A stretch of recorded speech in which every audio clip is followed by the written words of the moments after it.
ભારતીય ન્યાય સંહિતા અધિનિયમ એ ગુનેગારો માટે લાલ આંખ અને ભોગ બનનાર માટે આશીર્વાદ સ્વરૂપ સાબિત થઈ રહ્યું છે। આ નવા કાયદા હેઠળ કોર્ટમાં ઝડપથી કેસ ચલાવવામાં સફળતા પ્રાપ્ત થઈ રહી છે। ગુજરાત સરકારે આ નવા કાયદા અંતર્ગત અનેક લોકોને સજા અપાવવામાં ખૂબ મોટી સફળતા પ્રાપ્ત કરી છે। ત્યારે સુરત જિલ્લાના કોસંબા વિસ્તારમાં બનેલી ઘટના, એક નાની દીકરી પર જે રેપની ઘટના બની, માત્ર 130 દિવસમાં કોર્ટની અંદર કેસ ચાલીને આજે આ 3 આરોપીને અંતિમ શ્વાસ સુધીની સજા અપાવવામાં સુરત જિલ્લા પોલીસ અને પોક્સો કોર્ટને આ બદલ હું આભાર બી માનું છું।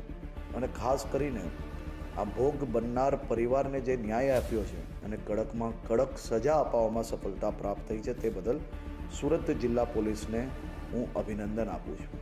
આ નવા કાયદા અંતર્ગત આવા અનેક ગુનાઓ છે કે જેમાં ગુનેગારોને આપણે સજા અપાવવામાં ખૂબ ઝડપથી સફળતા પ્રાપ્ત થઈ છે। હું આ નવા કાયદા બદલ દેશના પ્રધાનમંત્રી આદરણીય શ્રી નરેન્દ્રભાઈ મોદીજી અને ગૃહમંત્રી શ્રી અમિતભાઈ શાહને ખૂબ ખૂબ આભાર માનું છું। આ જ પ્રકારે આવનારા દિવસોમાં અનેક ગુનાઓમાં આ ગુનેગારોને સજા અપાવવા માટે ગુજરાત સરકાર રાત દિવસ એક કરીને કામગીરી કરી રહી છે અને એક દીકરીઓને ન્યાય અપાવીને જ જપશે।